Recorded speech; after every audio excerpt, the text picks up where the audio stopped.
हेर्नुस् त 27 आफूलाई होर भन्ने गर्दछन्। आफूलाई होर होर आफूलाई होर भन्ने गर्दछन्। आफूलाई होर भन्ने गर्दछन्। यस जातिका महिलाले अथवा यस जातिका मानिसले आफ्नो घरमा बाबरी फूलको बोट बाबरी फूलको बोट लगाउने गर्दछन्। आफ्नो घरमा बाबरी फूलको बोट लगाउने गर्दछन्।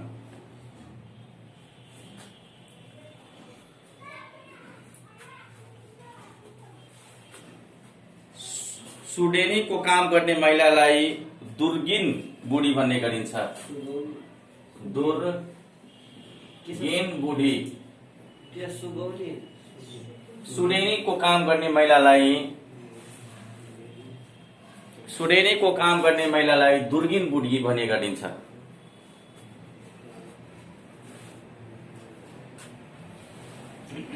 अर्को के अरे मृतकको नङ र वस्तुलाई नङ र केसलाई अस्तु मानी नदीमा बगाउने गर्दछन्। नङ र केसलाई अस्तु मानी नदीमा बगाउने गर्दछन्।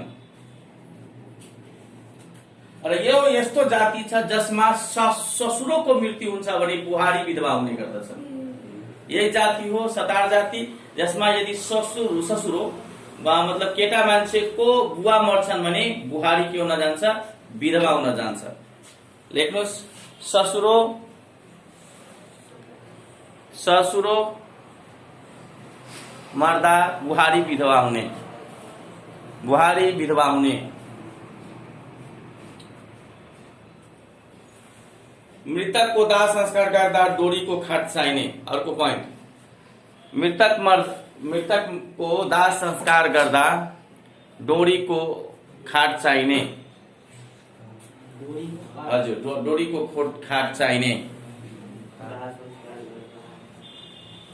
दाह संस्कार गर्दा डोरीको खाट चाहिने। यस जातिमा 12 प्रकारका विवाह हुन्छ, जसलाई वाफ्ला भन्छन्। बाफ्ला 12 प्रकारका विवाह हुन्छ, जसलाई बाफ्ला भन्ने गरिन्छ। 12 भएकोले गर्दा बाफ्ला सम्झन सजिलो हुन्छ तपाईलाई। हजुर,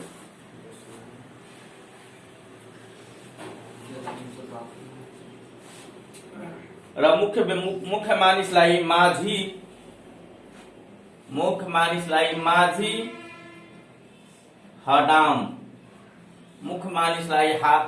माझी हडाम भन्ने गर्दछन्।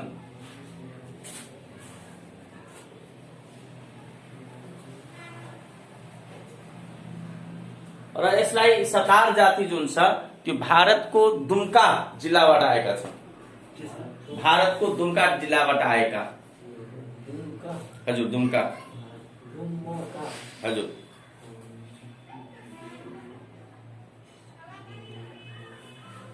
र भारतमा यसलाई भन्छ सन्थाल पनि भन्ने गर्दछन्। भारतमा यसलाई सन्थाल जाति भन्ने गर्दछ। र नेपालमा यसको मूल थलो झापा र मोरङ जिल्ला हो। झापा र मोरङ जिल्ला। मूल थलो भनेको झापा र मोरङ जिल्ला। झापा र मोरङ जिल्ला। र यसको सबै पर्व जुन छ पूर्णिमाको दिन हुने गर्दछ। यसको जे जति पर्व छ सबै पूर्णिमाको दिन हुने गर्दछ। जसरी वैशाख पूर्णिमाको दिन सबै पर्वहरू के कहिले हुन्छ, पूर्णिमाको दिन हुने गर्दछ। जसरी वैशाख पूर्णिमाको दिन हुन्छन् के पत्ता पूजा हुन्छन् भने असार पूर्णिमाको दिन हुन्छ एक एउरो पूजा। त्यसपछि भाद्र पूर्णिमाको दिन छ हरियो पूजा, हरियर पूजा। त्यसपछि कार्तिक पूर्णिमाको हुन्छ, कार्तिक पूर्णिमाको दिन यिनीहरूले मनाउँछन् खण्ड पूजा। त्यसरी नै माघ पूर्णिमाको यिनीहरूले मनाउने गर्छ सोराही पूजा, जुन तपाईको खैरदारको 77 सालमा सोधेको। र फाल्गुन पूर्णिमाको दिन मनाउँछ बाह पूजा अथवा विष खेल पूजा पनि भन्छ। विष खेल पूजा दुवै यो फाल्गुन पूर्णिमाको दिन मनाउने गर्दछ बाह पूजा। र अर्को एउटा छ बिना पूर्णिमाको मनाउने, त्यो हो तपाईको दशैं। हजुर, विष खेल पूजा फाल्गुन महिनामै मनाउने गर्दछ। यो सोराही पूजा भनेर सोधेको थियो खैरदारको 77 मा। नाच जुन छ यसको छन् दशैं नाच। नाच भनेको दशैं नाच। के यो दशैं पर्व पनि मनाउने गर्दछ। एउटा पर्व एड भइहाल्यो पूर्णिमा बाहेक, त्यो दशैं पर्व अथवा दशैं भन्छौँ नि हामीले, त्यो दशैं। र नाचको रूपमा उनीहरूको एउटा छ दशैं नाच। दशैं नाच हजुर एउटा मात्रै नाच। सजिलो छ सबभन्दा बढी नाच भनेको। हजुर, सबभन्दा भनेको थारूमा छ। अब हामी आउँदैछौँ, यो सक्यो हाम्रो, यति पढेपछि सतार सक्छ। अब हामी जाँदैछौँ राउटेमा। भेटौँ राउटे।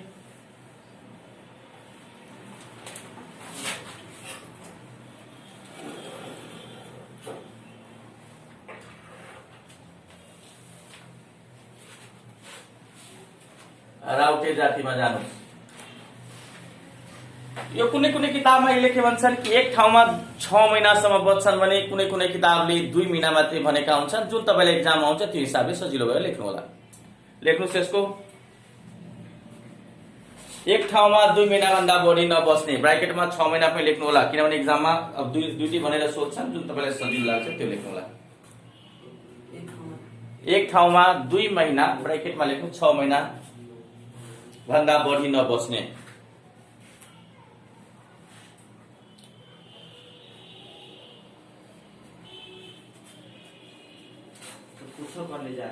अर्को दाङ, सल्यान, सुर्खेत, जाजरकोट। दाङ, सल्यान, सुर्खेत र जाजरकोट। दाङ, सल्यान, सुर्खेत र जाजरकोटमा बसोबास गर्ने। जाजरकोटमा प्रमुख बसोबास हुने भयो। लासलाई बादर मार्ने, जालमा बेरेर गाड्ने चलन। लासलाई बादर मार्ने, जालमा बेरेर गाड्ने चलन, या जालमा बेरेर गाड्ने चलन, वा राउटी भनेको राउटे बस्ने झुप्रोलाई भन्छ राउटी। राउटी ब्राकेटमा लेख्नुस्, राउटे बस्ने झाप्रोलाई। राउटी भनेको राउटे बस्ने जुन झोपडी छन् त्यसलाई भन्छ राउटी। राउटी भनेको राउटे बस्ने झोप्रो। झोप्रोमा राखी आगो लगाई बसाई सर्ने। मा राखी आगो लगाई बसाई सर्ने। नाइकेलाई भन्छ मान बहादुर।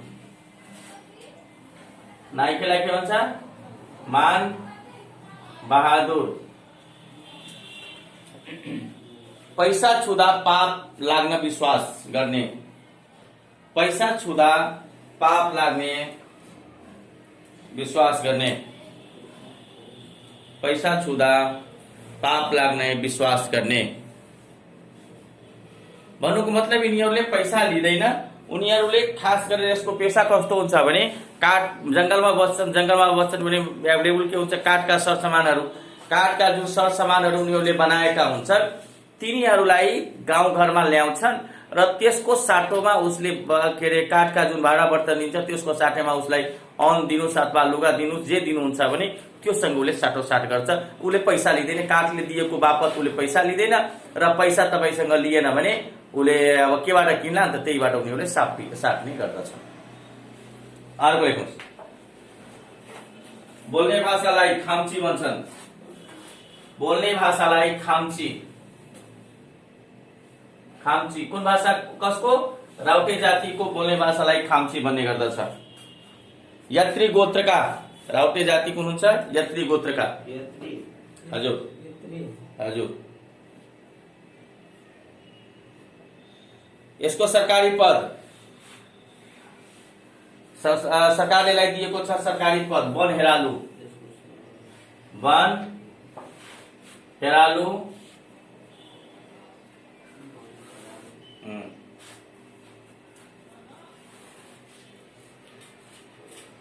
र राउटेलाई भन्ने के गर्दछन्? वनराजा। यसलाई अर्को नाम लेखेर बुझ्ने गरिन्छ, वनराजा, वनरावल। यसको हजुर राउटेको अर्को नाम वनराजा, वनरावल, वनमान्छे, वनराजा, वनरावल, वनमान्छे इत्यादि।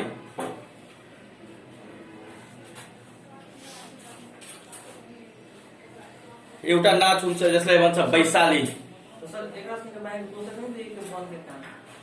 वनको राजा अर्कोलाई भन्दैन। नाच वैशाली केवल बाजा मात्रै बजाएर नाच्ने नाच हो यो। यसमा गीतहरू गाइदैन, यसमा मात्रै बाजा मात्रै बजाई नाच्ने नाच।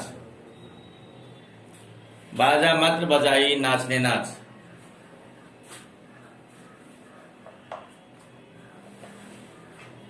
यति गरे तपाईको राउटे सक्छ। अब आउनुहोस् हामी डोल्पो।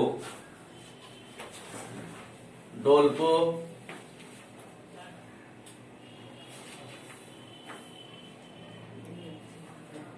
डोल्पो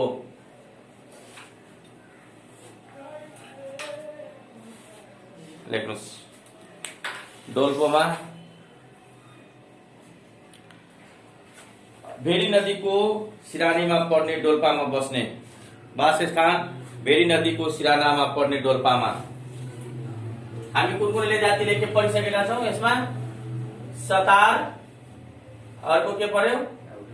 राउटे, त्यसपछि हामी सबैले डोल्पेमा, डोल्पोमा हो तीनवटा बस्यो।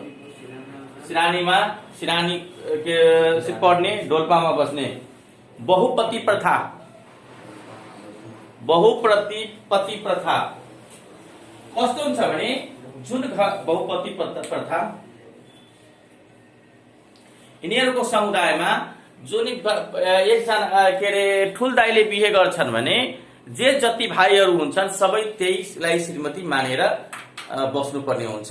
र त्यहाँ तपाईले किनभने यहाँ यिनीहरूको जातिका बढी मानिसहरू बाहिर गएका हुन्छन्, भारततिर गएका हुन्छन्। एउटा आउँछन् भने एउटा जान्छन्, एउटा आउँछन् भने एउटा जान्छन् र कसको बच्चा हो भने त्यो निर्धारण आइमाईको जिम्मा हुन्छ। उले जसको बच्चा भन्छ त्यसकै बच्चा मान्ने गरिन्छ। किनभने यसमा यिनीहरूको के मान्यता छ भने यदि बढी बिहे गर्यो भने सम्पत्ति बाँटिन्छ। त्यसैले गर्दा बहुपति प्रथा यिनीहरूमा हुन्छ। त्यो त अब महिलाको माथि डिपेन्ड गर्छ। त्यो जे भन्छ त्यही मान्नुपर्छ। उनीहरूले एउटा नियम बनाएका छन्। त्यसैले गर्दा अहिले तपाईले हेर्नुहुन्छ भने यो डोल्पो जातिका केटाहरू अहिले फिलहाल अनम्यारिड बढी पाइराखेका छन्। किनभने काठमाडौँतिर कुनै सहरतिर गएका जुन आइ बहिनीहरू छन् तिनीहरूले फेरि काठमाडौँ के अरे आफ्नो गाउँ फर्कन चाहँदैन। किनभने उसलाई जतिजना भाइ छन् सबैसँग बिहे गर्नुपर्छ। काठमाडौँमा अब जहाँ के अरे बसेका छन् त्यहाँ गर्यो भने उसलाई त्यो एउटैसँग काम चल्ने हुन्छ। त्यसैले गर्दा उनीहरू फेरि के अरे फर्केर आफ्नो गाउँतिर जान खोज्दैन। त्यसैले गर्दा तपाईँले समाचारमा केही दिन पहिला सुन्नुभयो होला कि डोल्पो जातिहरूको के अरे केटाहरू अनम्यारिड हुन थालेका छन्। त्यही कारण अर्को लेख्नुहोस्, मृतक शरीरलाई टुक्रा टुक्रा पारी गिद्ध जिल आदिलाई खुवाउने चलन। मृतक शरीरलाई टुक्रा टुक्रा पारी गिद्धलाई खुवाउने चलन। स्थानीय भाषा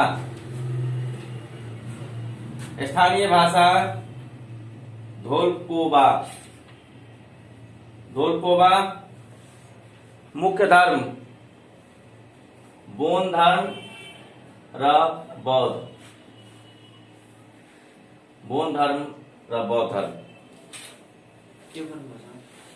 मुख्य धर्म के अरे बोनको धर्म भन्छ है, बोनको धर्म र बौद्ध। हजुर स्थानीय भाषा धोलपोवा।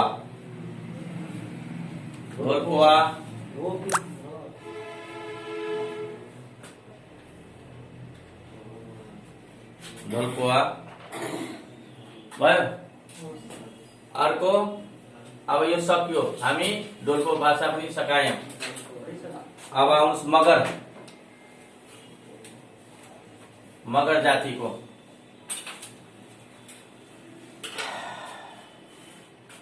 यसमा लेख्नुहोस् के बसोबास, मुख्य बसोबास पाल्पा पर्वत गुल्मी।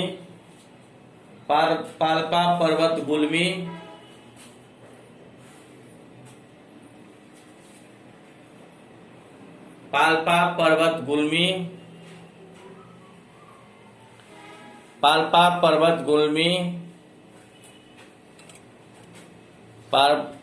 पर्वत गुल्मी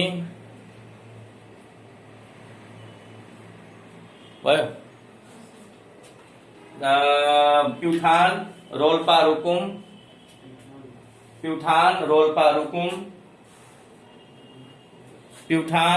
रुकुम।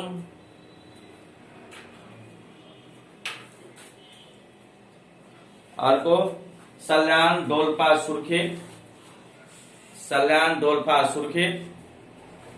अर्घाखाँची र सिन्धुली पहाडी जिल्लाहरूमा छ है। सुर्खेत पछि अर्घाखाँची, सिन्धुली लगायतका पहाडी जिल्लाहरूमा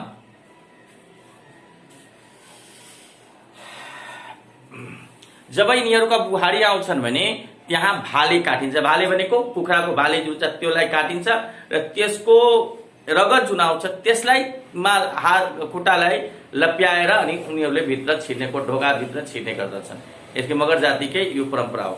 राइट डाउन, ढोकामा कुखुराको भाले काटी रगतमा कुल्च्याएर, ढोकामा कुखुराको भाले काटी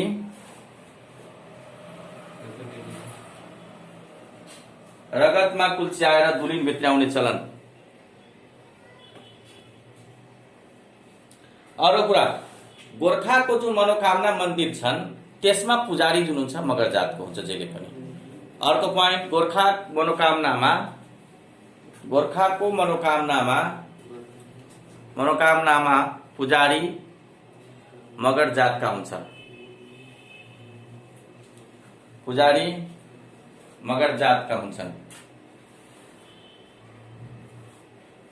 अर्को बोल्ने भाषालाई भन्छन् खाम भाषा। त्यो अहिले विद्युत के अरे विद्यालय निरीक्षकको 78 सालमा सोधेको बोल्ने